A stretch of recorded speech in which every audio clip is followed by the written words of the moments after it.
Bonjour! Welcome, ladies and gentlemen. Fasten up your seatbelt and enjoy this journey into Muse World with Lina Lambertini.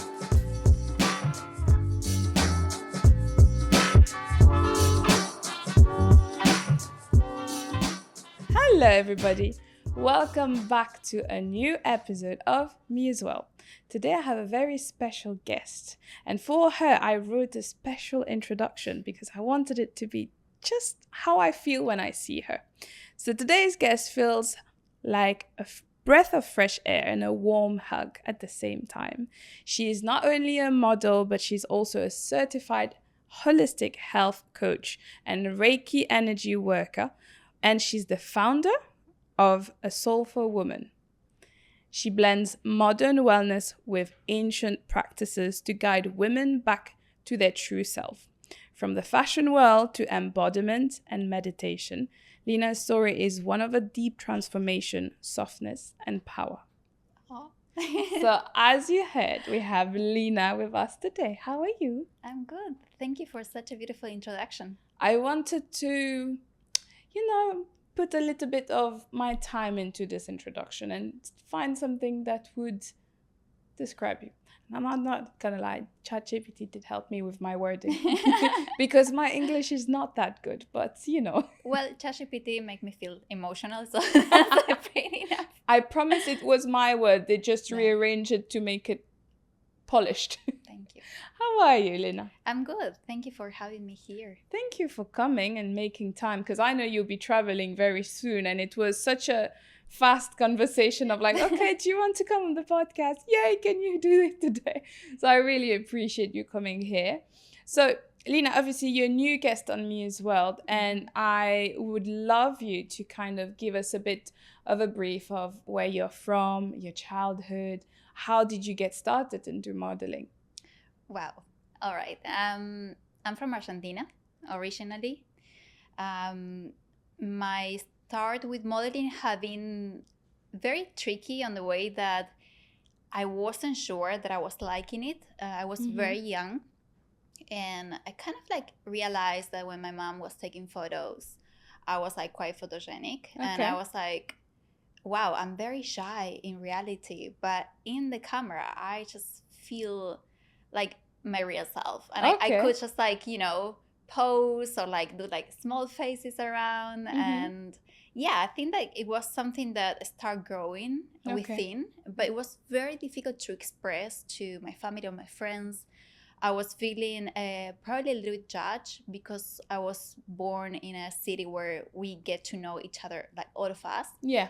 So I think that the first person that started trusting on me in that path was my sister. Oh. Because she's fashion designer. Okay. And we were like very supportive with each other in that kind of world between fashion and art and beauty. And we were always like a little bit like out of the box. And I think that it was in my city that I started like the first steps, like, Mom, like, I want to go and do this fashion show. What do you think? And like my mom was supporting me, but oh my God, I was so shy. Really? Yes. And then I took it serious when I went for the first time to Australia. Okay. And I was walking in it was in Sydney. Okay. And someone stopped in the street and he said like, would you like to be a model here? Okay. Just randomly. Randomly. Okay. And I was like, oh my God, like, when your heart like literally stops. Yes. And you realize that that's actually for you. Like before I was doing some small photo shoot for small brands back home. And like, of course I was like, it wasn't even 18 years by that time. Yeah. So when I was 18 and I was already in Australia, I was like, Mom, Dad, I moved to Buenos Aires. Okay. And I moved to the capital from Argentina, and I changed my university to there, and I started modeling there. Wow. I'm more serious. And what was, obviously, I'm just assuming here because of what we see on social media and, on different like shows that they portray about modeling, Is it really harsh, like they say? Yes. Yeah? I think that it's a combination of many things. it's difficult in different aspects. I think that it's difficult depending where you are coming from, who is supporting you. Okay. I find it quite difficult at the beginning for my mom and my dad to trust in the industry and to feel like, okay, just go, you know? Yeah. But then once they made it and I felt supported by them, I felt like I always tried to take care of myself. But there is, of course, like my story didn't start with the correct foot. Okay. I think that that's probably the beginning of my purpose of a soulful woman. Okay. My first modeling agency was actually an agent.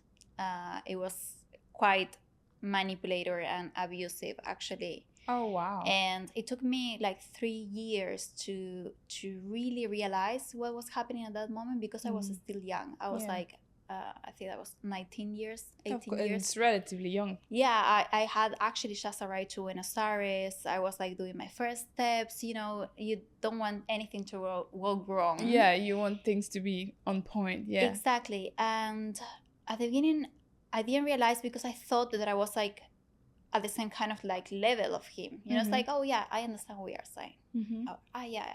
Like, you know, to become model. Yes. Maybe this is the way, or maybe he has like some clues to teach me.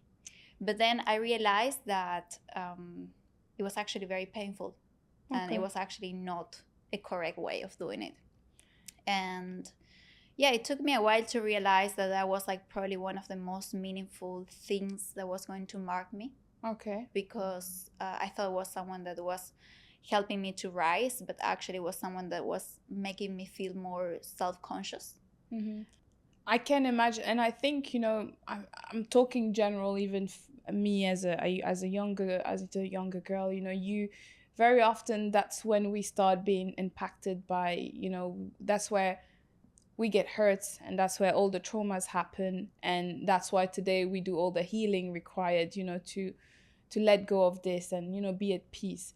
But what I want to ask you is, at your age, when you think back of at that time, what was the moment that you realized that, oh my God, this is bad, what is going on, and I need to get out of this? I mean, it lasted quite long, but it didn't last that long. I was in this kind of like contract with this person for 8 months. Okay. But in my last 2 months, I was kind of like trying to get out from there. But the kind of reply that I was getting, it was like all the time, like a lot of manipulation, like, oh, if you leave now, you won't get anything in your life, and like you won't become the person that you want to be. And like, you know, when you're young, those words have certain kind of weight. Yeah. And I think that for me, yeah, it was very impactful, especially for my nervous system, because I was like already in alert that if I wasn't doing something that was request or ask, I wasn't going to be good enough. Okay. And at least that was like something that was getting in my subconscious. Of course, if your nervous system is dysregulated, then it has an impact in 100%. Your image, in your body, in the relationship that you have with your body. And also, you are carrying all this weight with yourself. And when you present yourself to actually work, you are not trusting on yourself. 100%. You are trying to put all that weight onto external validation. But I was feeling so passionate about it. Yeah.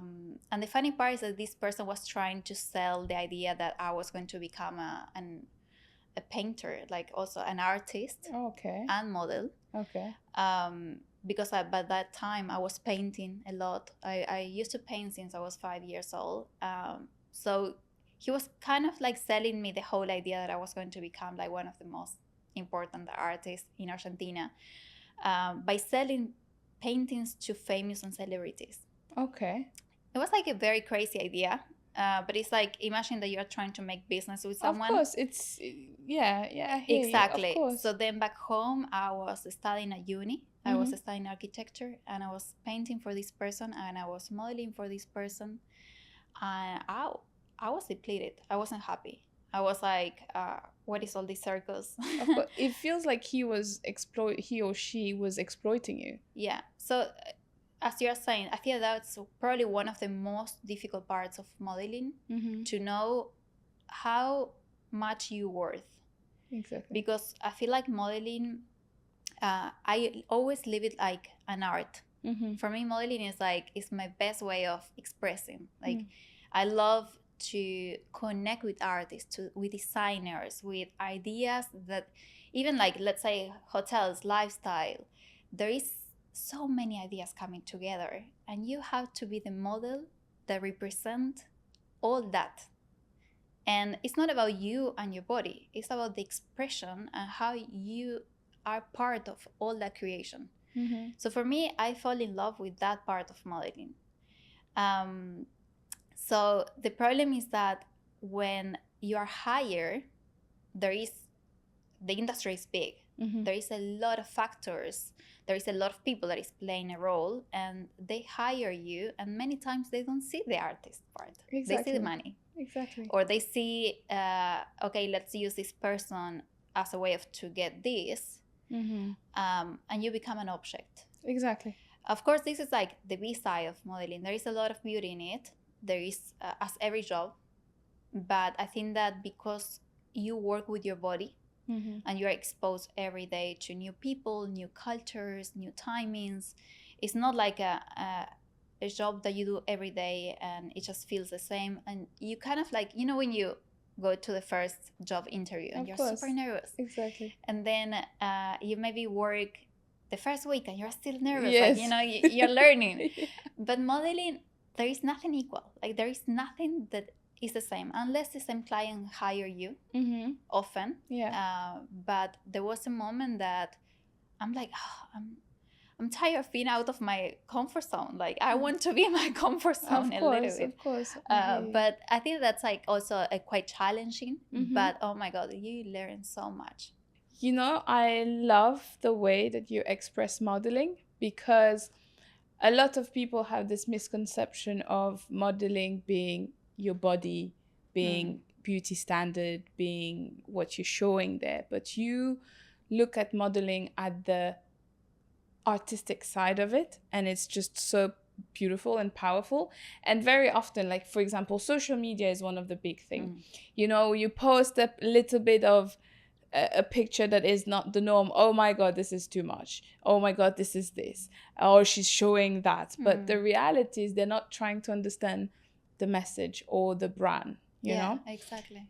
But beyond all of this, now, during this time, what I want to understand is, obviously, when we struggle, we always have our support system. Or we struggle by ourselves sometimes. We keep it to ourselves. During this hardship that you were going through and this internal battle you were going through, who was your support system? Wow. I kept it for myself. You never told? Well, actually, as I was saying, it took me a while to understand that that's not correct. It's like when we talk about, like, I'm going to be very direct, but yeah, when we talk about like sexual abuse, or when we talk about manipulation, or when we talk about these very vulnerable situations that, I'm saying everyone, but women especially, yes, we are very exposed, especially in this industry. So in the moment, I thought that I was capable of being mature enough or adult enough to not be affected by that.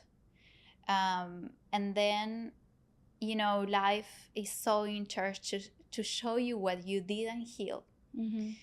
So, like, it showed me once, and then there was that time. And then after 2-3 years, I was already working in India.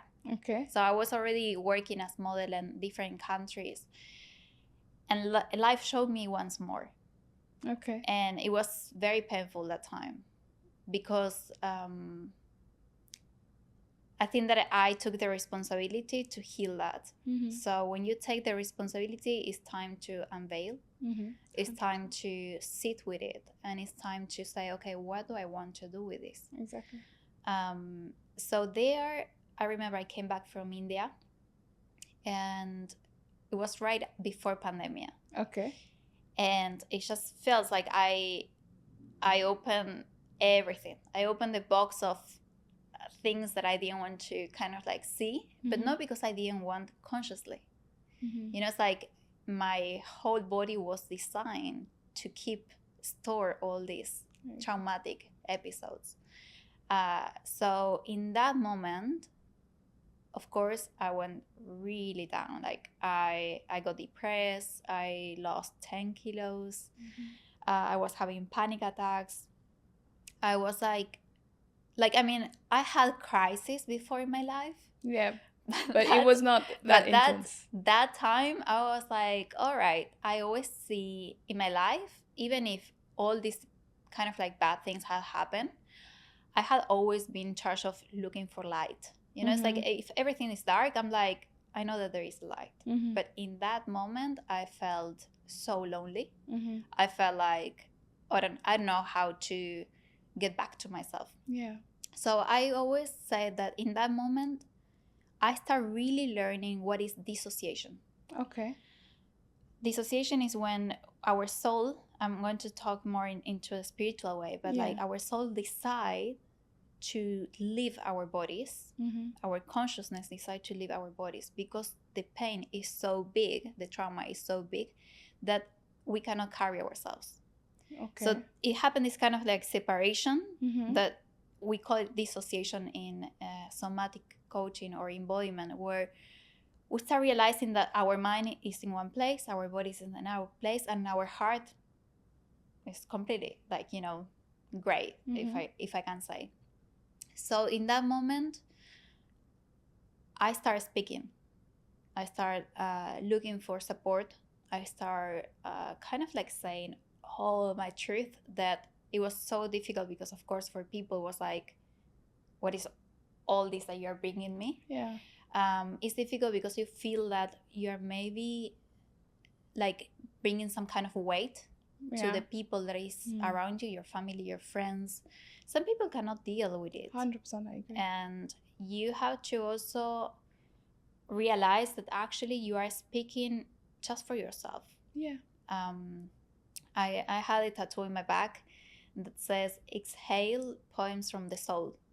Wow, okay. Because it's in Spanish, but I decide to always express whatever my soul holds. I realized that in that moment, if I was keeping silent with things, it was just hurting me more. So it was in there where I start putting out there my voice.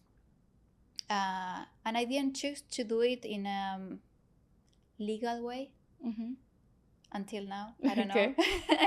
I don't know. No, you can go for it. But I think that I use that energy first to, I don't like to say heal myself, but to integrate myself, to sit with myself, to reborn, to say, okay, I'm not that shadow. I'm not that light only. I'm that union. And like I started looking for a lot of therapies by then that helped me to integrate those two parts of myself. Of course, like it's a lot deeper to understand, but I learned that if I was exposed to all these moments where it was very hurtful, there was a part of my story that I was needing to probably learn from. Of course. And that's a contact with shadow. That's how much we allow ourselves to get there.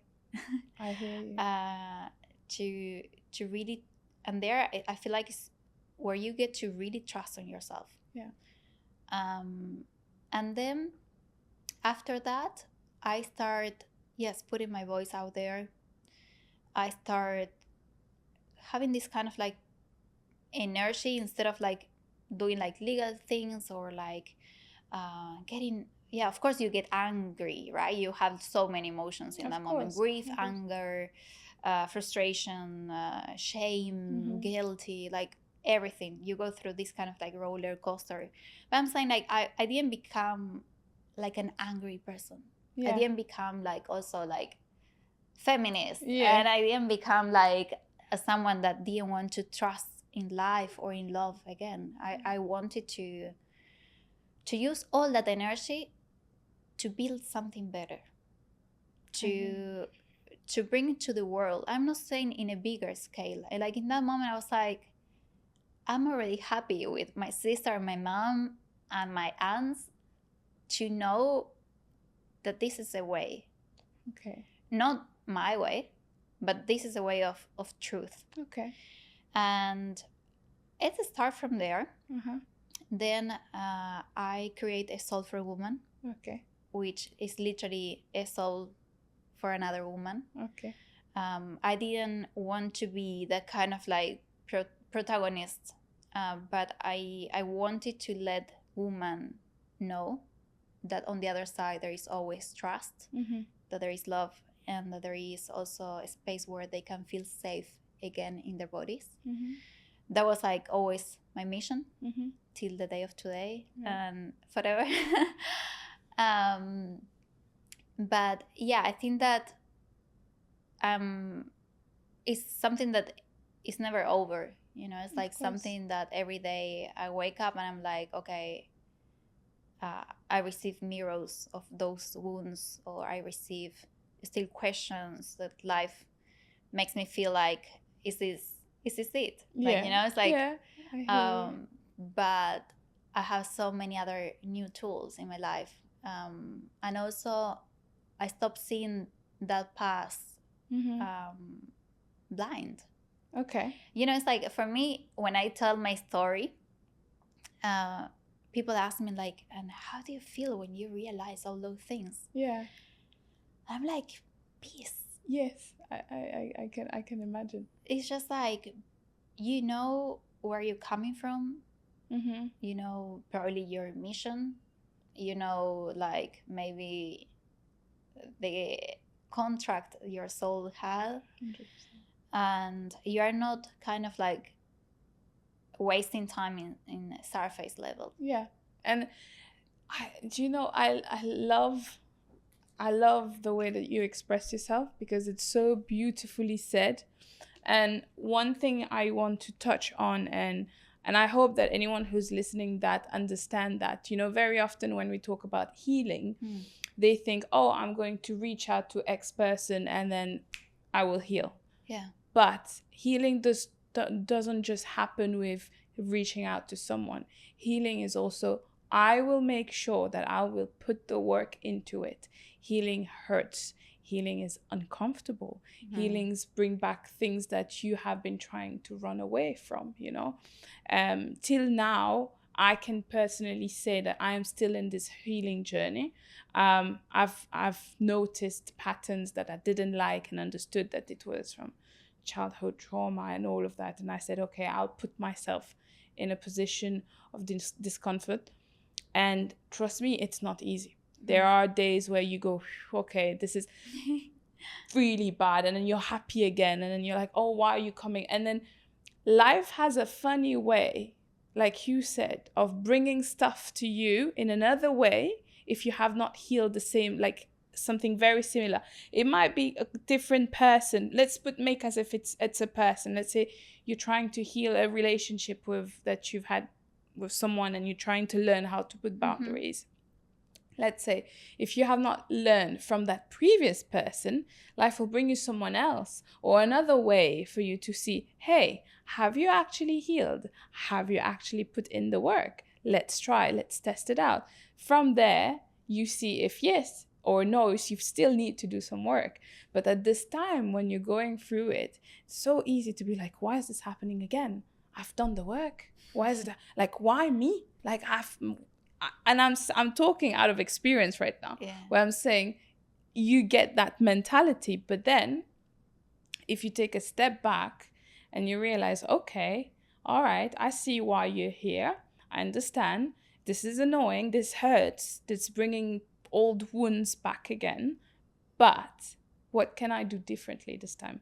What tools do I have around me that can help me heal and make better decisions for the future? Exactly.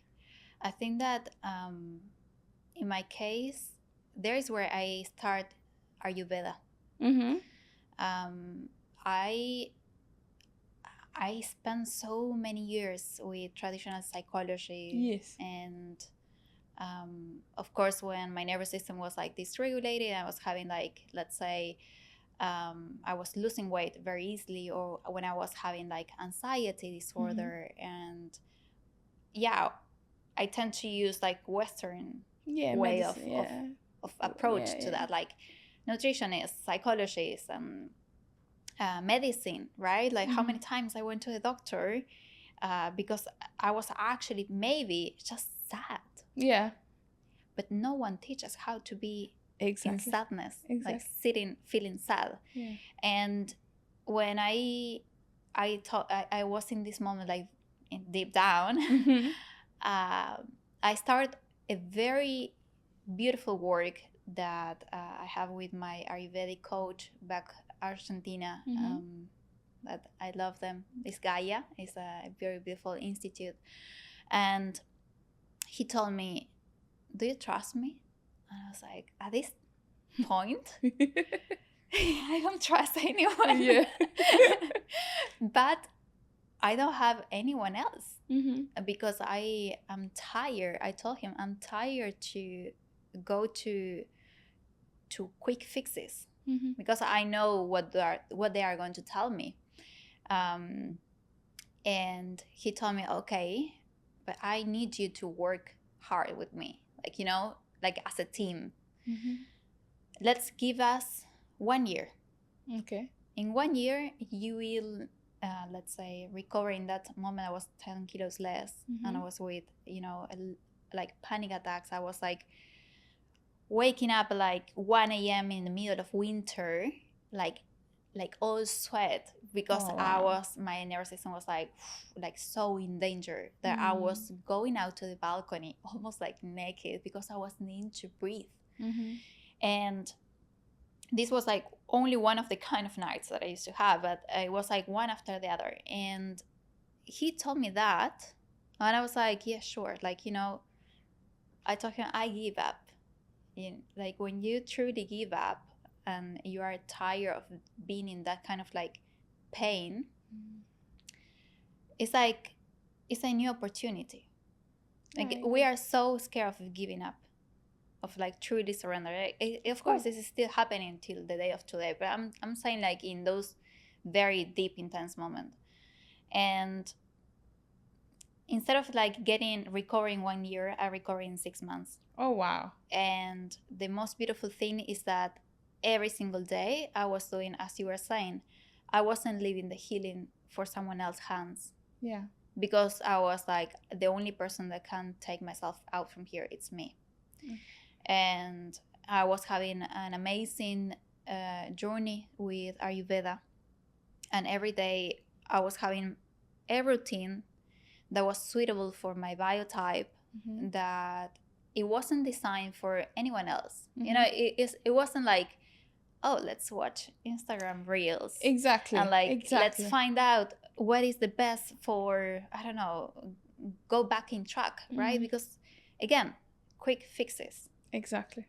That's the easier way of consume. Like that's a easier way of trying to get out or remove from ourselves from that painful space. Absolutely.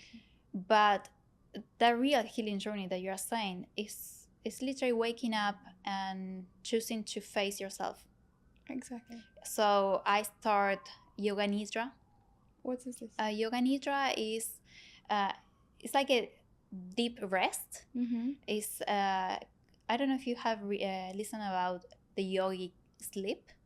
No, I've never heard about that. All right. So it's a kind of meditation that you do lay down. Okay. You have to follow all like how can I say? You follow a voice. Okay. That make you scan your whole body. Okay. each part of your body. And at some point, you enter to this very deep relaxation that you are not awake and you are not sleeping. In that part in between, the deep healing start happening. But the challenging part of this is that when you are, so this is a very grounding practice. When you sit to meditate, you meditate more in the air element, because you are moving prana, you're moving thoughts. You sometimes, of course, you don't move them, they are already happening. So you try to keep your presence while all this air is happening. Yoga Nidra is an earth element practice. Okay. You don't have to be observer of your thoughts. You don't have to be keeping up with a visualization meditation, for example. You don't have to be doing anything related to think. Okay. You just lay down and you get in contact with earth element, and your whole body gets into this phase of truly surrendering. Okay.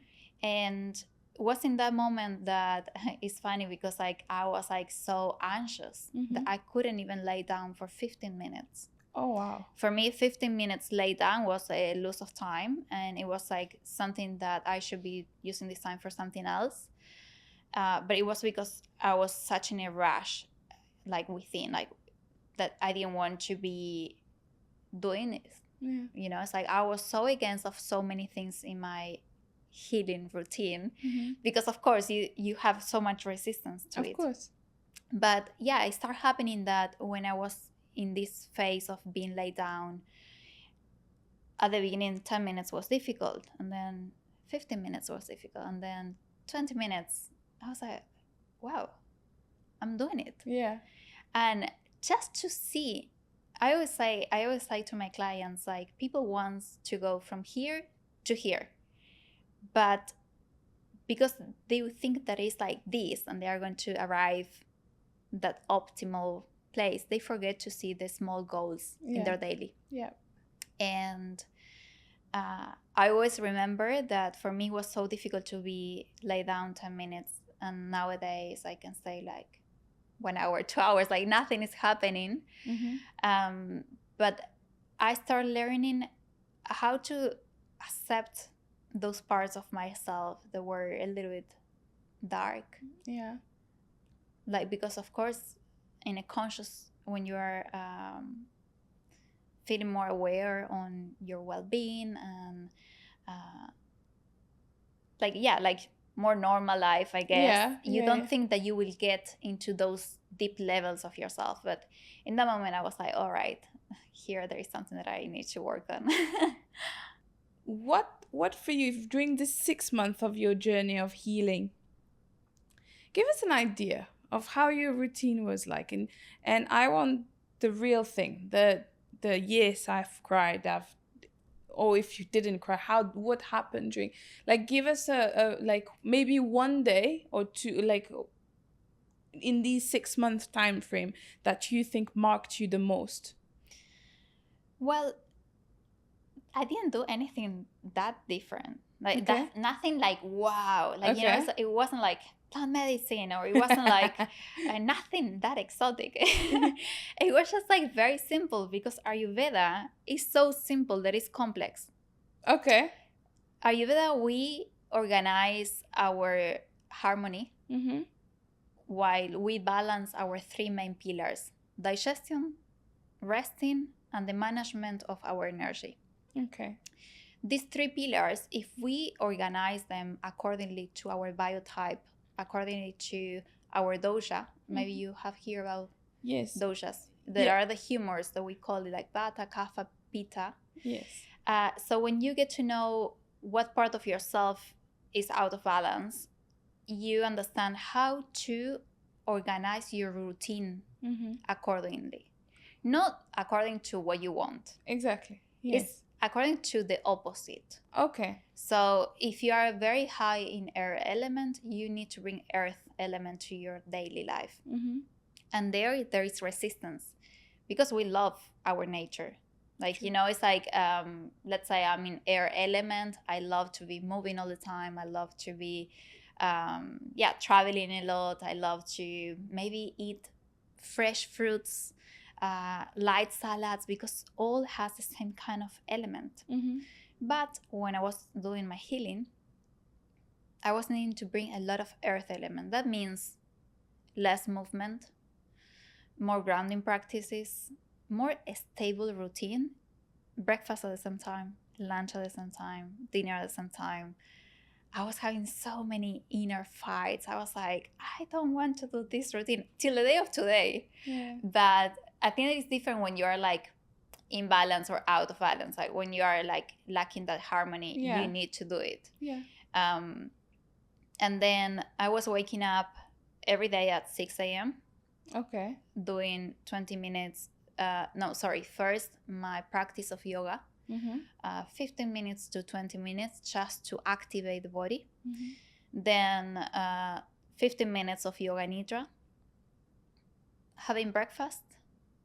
Then the morning was probably the most productive moment. So that was the moment that I was, back then I was still finishing my studies. So Mhm. that moment I was like finishing some project or like my thesis, and using more like that kind of like bright time. Okay. And then around 12, lunch, because at 12 is the sun is the strongest, so it's the best moment to digest food. And I was like organizing all my routines also accordingly to nature, Yeah. and that was like an extra strength for myself, because like when you feel like you are done that you are feeling like that kind of dissociation, Mm-hmm. but you organize your lifestyle accordingly to universe nature and like universe energy, is an extra boost. Of course. And after lunch I was doing my training, like let's say 3 p.m. Mm-hmm. and then some more recreative, and by sunset having dinner, and then meditation at night, but more like again grounding meditation, because when you're having those level of anxiety, like I'm a meditation teacher, Mm-hmm. but I love to bring awareness into the body, Yeah. like just to go from the rush of the day to sit to meditate. There is still like a huge transition between. That transition is the body. And that was one of my biggest learning in my kind of like healing journey, to realize that my body was having all the secrets for staying present, to enjoy, to heal, to know also those parts of myself that I didn't want, because you know our bodies send all these signals like pains and like tensions and like contractions. Like I became a master of realizing what's going on in myself just because some part of my body is hurting. This is like a little bit on what I try to guide people. Okay. Like that's why I love embodiment. Mm-hmm. I think there is a lot of beauty in it. I always start my classes saying we come to this life with no one telling us how to live in this body. Yes. 100%. So people says like, or family or friends or teachers at school, like do this, don't do that, like eat in this way, behaving that well. Like it's like there is always something to say about. Yes. But we never have classes on like get in a classroom and sit with yourself and understand how your body truly feels. How does it feel when you feel sad? Where do you feel it? Yeah. Where do you feel when you are feeling anxious? Like there are a lot of big awareness into there, and I feel like most of my traumas had probably worked better if I had that kind of tools on time. Yeah. But because I didn't, my body was always speaking till the moment that I was getting sick, mentally, physically, any kind of sickness. So that's why for me it's like it's a treasure. I completely agree. And I love the fact that you're able to express it. You know, I would love to actually sit down with you guys. This is going to be a private consultation, not here. I would love to have you just talking, because there's a lot of things that you mentioned. And I was like, oh, I need work here. I need work there. I need work there as well. But there's one thing that you talked about. And obviously, I've heard a bit about it, but anyone who might be listening to us and who might want to know, you've talked about two things: the Doshas. yeah, this one, and the biotype. And I think these are like the two key elements, obviously, to in obviously you practicing Ayurveda. These are these kind of two elements of how to go about what's best for you. So just if you could briefly explain to me and the listeners what exactly these are. Yeah, sure. So we come to this life with Pakruti. Pakruti is called biotype, is called dosha. Okay. So we are talking about the same thing. Okay. And this Pakruti or dosha or biotype is actually a composition of the nature's element in ourselves. Okay. So we are all three doshic. That means that we have the three doshas in ourselves. Earth element, fire, and air. Okay. I'm trying to be a little more like specific, but the thing is that in this composition we have these different percentages. Okay. So sometimes some people are born under one nature, one biotype, but then along their lives they suffer from different imbalances. And these ones are maybe because of other changes that belongs to the outer nature. Okay. Let's say, I always like to explain it with an example. Yeah, sure. I was born as a Vata, which is air element. Okay. Of course, I have my other elements as well. But when I went to live to Bali, there is so much humidity, so much heat along the year, well, here in Dubai as well, that my Pitta element, my fire element, increase. Okay. So even if I'm a biotype that is more into the air element, it can happen that you are having some kind of like impact by your environment. Okay. So a lot of people, they call me and they're like, oh, I used to have, let's say, perfect digestion, but suddenly I moved, let's say, to some Nordic country and I suffer from constipation. Yeah. And maybe it's because they used to live in a place that was tropical, humid. Their gut tend to be humid. They tend to have this kind of like Pitta element, which is a very good element for digestion, fire, right? Like when we have our fire correct, that means that our whole body is working correctly. Yeah.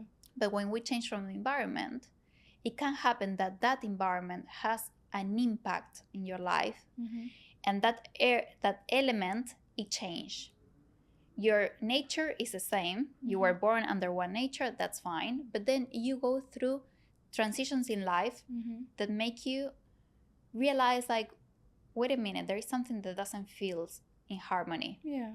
So Ayurveda brings that kind of wisdom to realize what to do in order to find back that balance. Okay. Another things that can happen is like stress, change of work. For example, if you used to work as a freelancer and then suddenly you work in an office, maybe those changes of routine, it has an impact in your biotype. So there's where we try to reorganize routines accordingly to what are your needs. Okay.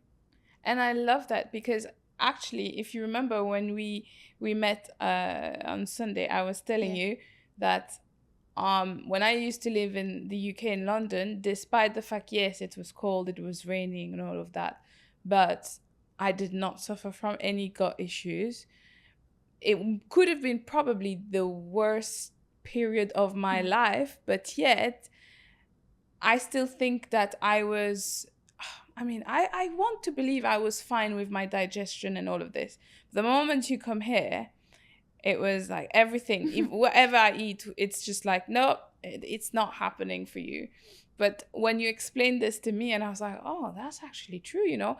Like, even, for example, if I were to go back home, and it's so crazy because Madagascar, for instance, is an island where you will have your fruit and vegetables as per the season. Yeah. You will never have anything that is out of season. So when I went back home after 5 years being away, I remember when I sat down and I said to my dad, I said, I don't want to eat this because my stomach is going to be a bit that. He was like, okay, he didn't force me. But then, when you go home and you want like, oh, let me try my home food.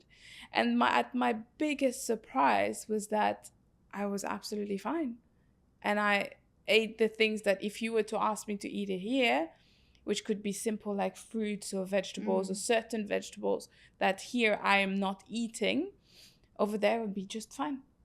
Yeah, it can happen also like, of course, it's never one thing. It's a combination. Exactly. Of course, like, for example, your inner child might feel like so relaxed there. Yes. So when you sit to eat with your family around, especially if you have a good relation, it just feels like more grounding and more cozy. So to eat in that kind of environment, it really helps for your 100%. whole overall health. 100%. So another thing that I always try to bring a lot of consciousness around is to not have our main meals under discussions or emotional things, because our digestion gets completely shut. Yeah.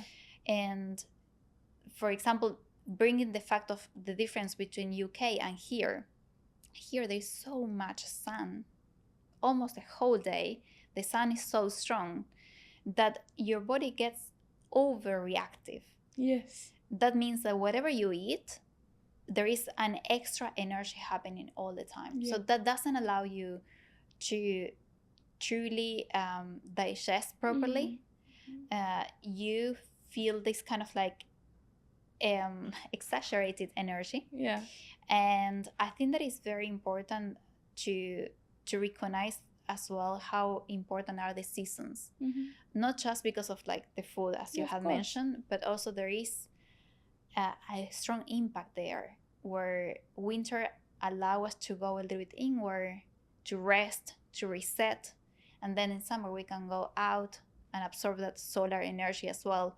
So it's like in places like Dubai, or maybe in the Ecuador or some tropical places that the weather is constantly high, it's so difficult to self-regulate. 100%, I agree. And I can tell that, that I remember I was reading online, and I remember that there was this article I read, and they were saying that basically, technically, we should be, there's certain vegetables, for example, that are better for for example, let's say winter, you would want something more comforting, more soupy, more warm, something that will, make you feel very cozy, for example.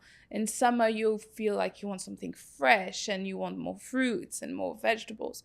But apart from all of that, what I like that you've mentioned is the life, obviously, in Dubai. And everyone who lives in Dubai, as much as I love Dubai, and don't get me wrong, I really like the life that we have over here, but it is a fast-paced life. Yes. And I don't even remember, and I'll be very honest, I don't remember the last time where I sat at my table and I was just like, you know what? I'm going to turn off the TV, put my phone away, and just enjoy a meal. Because that was, I don't even remember when was the last time I did this. It's because here you're always on the go. You wake up in the morning, you go to the gym, you go to work, and then you come back at odd hours and you're like, okay, I don't have time. I just need to fuel myself and then go to sleep and then repeat again. Yeah, that has to do especially with masculine driving energy. Yes. Like that also something that I like to bring always in my sessions or in any kind of conversation, actually. When we are talking about embodiment, whatever is for women or for men, we are talking about a feminine energy part. Mm-hmm. Because like our masculine, it put us directly into action. Yes. That thing that you are saying, like, what is next? Yes. What can I achieve? What can I do? It's important for all of us, like men, women. I'm not dividing here, Mm-hmm. but when I work with embodiment, it's actually that pause that allows you, as you're saying, turn off the TV, like get rid of distractions, and like truly feel whatever. Like, am I actually having appetite? Do I really want to eat this? Mm-hmm. Can I cook this in a different way? Mm-hmm. Can I be creative in this moment? Maybe I'm not feeling hungry. Can I just do something that is not productive? Mm-hmm. Like, can I just like play some music in the background? Can I get relaxed for a minute? So all these, it belongs more to that feminine grounding and nourishing energy that sometimes is translated to food, but actually is translated to every kind of activity 100%. that means nourishment. Exactly. I love to treat nourishment as a whole. Mm-hmm. It's not just the food, and I like to bring that awareness into how I'm nourishing myself under what kind of circumstances and what kind of like inner and external state. Mm-hmm. Because it's not too much, it's not only what is happening around, Yeah. but also sometimes you're like, oh, I turn off everything, I'm sitting with myself, but I have this daga daga daga. So it's like, it's difficult. But the other important thing, and oh my god, so important, how we are talking to ourselves. 100%. I agree. Like the amount of women that I talked with, and for sure men as well, but I listen more from women. The Mhm. moment that they sit to eat, they have so much judgment. Oh, yes. I shouldn't be eating this. This is not good for me. I saw that this is not healthy. Like we have so much information around, but not everything applies to everyone. Exactly. And that's even when we are not searching for that, it appears.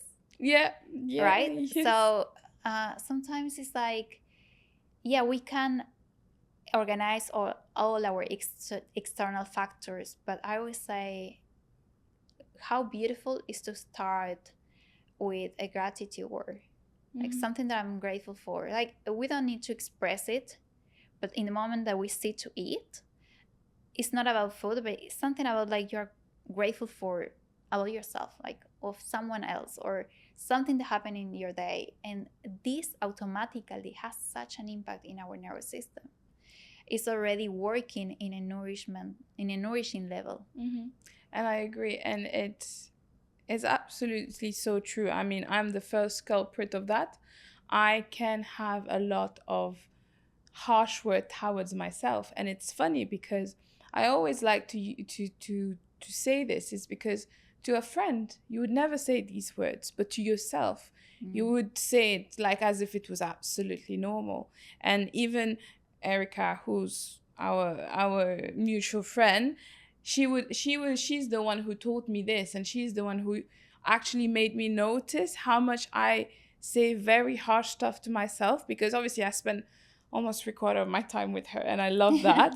And whenever we are together, she would be like, stop saying this. And I was like, I love it because the amount of growth I've had spending time with her is incredible. Like beyond being a friend, but the amount of awareness that she brought into my life is crazy. Because then I realized, I was like, oh my God, actually, yes, I am being harsh. And I'm a big overthinker. So a small thing, I could think about it until it's out of my system and process. So it always stays in my brain, and I'm like, sit down with it, and I'm like, okay, great, what's happening there? And one thing that I recently started again, and I stopped it for a while because obviously I was busy with life, but I started it again, and I felt so good about it, is journaling. Is actually putting my thoughts down. And because overthinking is what my brain is constantly moving and thinking and thinking and thinking to a point that I'm just like, I need this to stop because this is too much. And I found myself writing down my thoughts, how I felt. And even if it doesn't make sense and it doesn't have a flow, but just writing it down and then taking a step back, I'm like, ooh, okay, great. That feels good. Yeah. Bye. See you for the next entry, you know? But before we go towards the end of the episode, one thing I would love to discuss with you, and you brought up, is the feminine energy. Obviously, you work with women. We, if I'm not wrong, correct me if I'm wrong, but us not just us women, everyone, whether that's man, woman, we all have a level of masculine energy and feminine energy. And then based on life, based on everything that we go through, there is one which is a bit more overpowering than the other, correct? Now, very often, thanks to social media, we think that feminine energy is, softness only, and I wear pink and I'm fine and I just smile and I look in the mirror and I'm beautiful. But I don't think this is the right way. Correct me if I'm wrong. Yeah. So first of all, the funny part is that I thought that I was going to work for women, but I'm also working for men. Oh, okay. Because men feels very attracted to work on their feminine. Mm-hmm. So we are not talking about women or men. Mm-hmm. We're talking about that feminine energy. Okay. But, we cannot work on our feminine without embracing our masculine. Mm-hmm. Of course. And it's there where that kind of like ideal of softness and all very super cute. Yes, exactly. Yes, there is some moments that is like that, but believe me, like a real feminine energy is a feminine that has very well integrated their masculine. Mm-hmm. That can put into words things they want, that can stand up when it's needed to stand up, that can express their full selves without needing to accommodate themselves in a corner. Mm-hmm. I think that's a real embodiment of that feminine energy.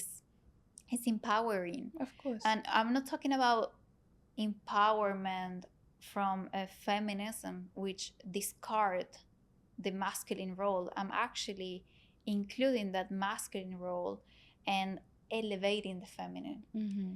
Because we need both, men as well, but we need to also lead our essence. So if I want to lead my essence of the feminine, I can also be a woman and want to lead so I also have a lot of clients that they are do you really like it or hate it? Because who tell you that it's wrong or right? Exactly. It's misconception. If it is something that is bringing you problems, that's different. Mm-hmm. If it is messing up with your hormones, okay, right? Because there we get into biology. Okay, yeah. If I'm living too much in my masculine, forgetting that I have a woman's body, maybe that's the main thing to be more careful about. Mm-hmm.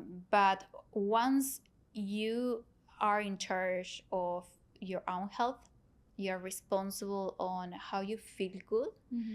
That's also embracing the kind of willpower and the kind of doing and strong energy from the masculine.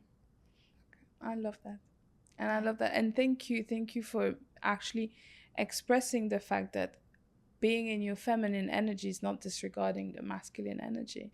And that is something that I wanted to shed clarity on, because again, in today's world, there's so many information out there, and it's very easy to get caught with the wrong information, Before we go towards the final bit of the episode, and trust me, I could sit here ages speaking to you. Any things that you would like to mention about Soul for a Woman, or anything that you would want to put forward? If anyone wants to reach out to you, how do they contact you? What is it? How do you help people to level up and help them in this journey and healing journey? Well, I could say so many things. I think that already this podcast had probably talked a little bit about myself, Yes. my story. There is a big why behind everything that I do. Mm-hmm. I think that that's probably the most important thing that I want to share. Yes. Because, of course, we have a lot of information around, but sometimes we need people that are also like us, Mm-hmm. that had gone through a journey with a deeper understanding on things that we are going through. Mm-hmm. So if anyone is dealing with PTSD, with anxiety disorder, with dissociation from their bodies, or simply they want to explore how does it feel to live an embodied life? How does it feel to make use of the body, to truly understand how does it feel to feel? Mm-hmm. Because I feel that people is so scared to feel. Yeah. And there is all this time, this kind of like contraction happening, and life is too beautiful. 100%. And it's a constant invitation to go for a ride. I love that. And how people can reach to me, of course, like through some of my Instagram. I also have my website, which is linalambertini.com, and yeah, through this podcast as well. Yes, and everything will be in the description box. yes, for sure. And I'm happy to guide any person that is also having just simply questions of life. Mm-hmm. I give meditations one-on-one, and also the Art of Embodiment, which is a beautiful program that lasts 12 weeks. Okay. In only 3 months, you get to know yourself in different areas: nutrition, embodiment, tantra, feminine and masculine energy. So it's like a very, very complete program that I try to motivate people to really have a look, because there is a before and after in their lives. Mm-hmm. There is already a lot of testimonials joining this path, and I'm happy to be the guide for that. I love that. Thank you. Thank you. So, this is not the end. I know it looks like the end, but this is not the end. I don't want to be there. So, I have a little bit of a ritual in my podcast where we have, one second, let me find the question. We have to, before, when I first started, I used to do rapid fire question. But in 2025, I decided, you know what, I want to level up the podcast. So I've then introduced what ifs. It's just a what if question, and you have to just reply to the what if. Okay? So it will be broken down in 2 parts. What if? And then afterwards, we'll go to the rapid fire question. It's just to get a little bit deeper. All right. Quick and easy. Just don't think too much, whatever comes first to you. What if healing wasn't about fixing yourself, but remembering who you truly are? It would be an instant. What if the most powerful thing a woman could do is soften? Can you repeat? What if the most powerful thing a woman could do is soften, like be soft? Agree, disagree, no? Disagree. Okay. And why? Because sometimes the reply is not soften. Sometimes the reply is to stand up strongly and say yes or no. I love that. What if your body has been speaking to you all along? Are you ready to listen? Yes. Okay, last one. What if the version of you you're chasing is already inside, just waiting for permission? Oh, I love that one. I think that life will be so much simpler. Right? And at the same time, I think that the journey is about that. I love that. All right. Now let's get into rapid fire question. All right. Very easy. Sunrise or sunset? Sunrise. One word to describe your energy right now. Empowering. Favorite grounding ritual? My self-healing massage with oils. And it's actually really good. You know, I have a little bit left and I'm like, I will preserve this oil. I don't want it to finish. It's truly the way back to myself. Okay.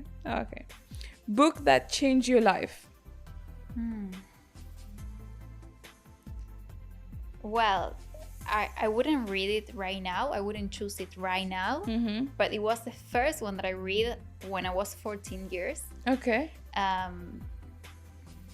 Well, there were two. One, The Secret. Yeah.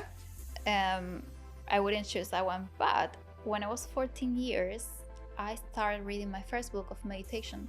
Oh, really? Yes, it's in Spanish. Okay. So for me, it's difficult to tell you exactly the name, but it was my first book of meditation. You can say it in Spanish. Any Spanish listeners will understand. No, it's called literally Meditación.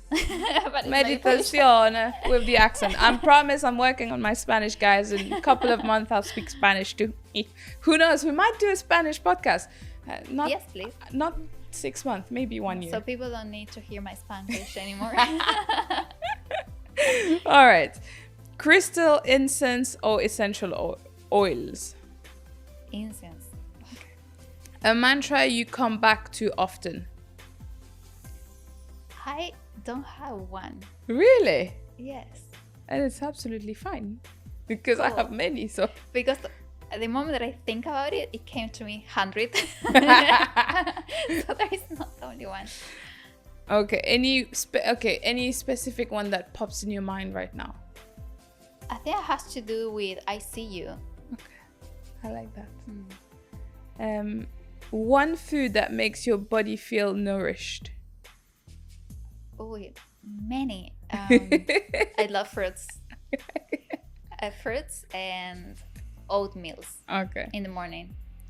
All right. Feminine energy feels like ... You finish? Expansive.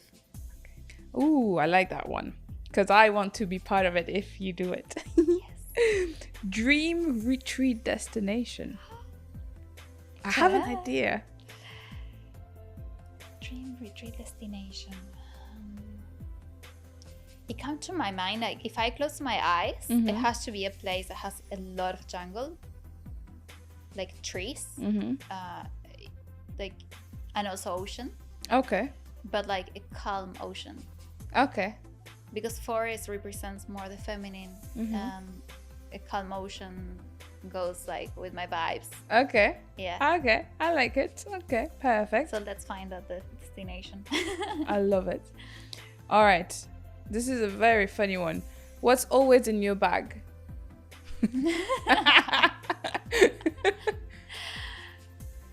My phones, my earpods, and my lipstick, my gloss. Embodiment in one sentence. Awareness. Okay. And my last one, which is my favorite one, and I don't even need a picture for this, or my notes for this, is if you could give one message to your younger self, what would it be? I get emotional.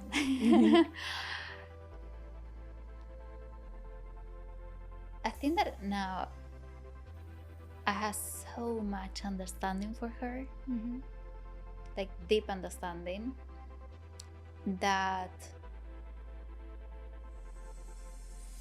I would tell her that she's doing great. Amazing. Yeah, that whatever she's going through,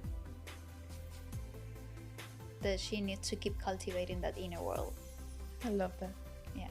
I love that. Thank you.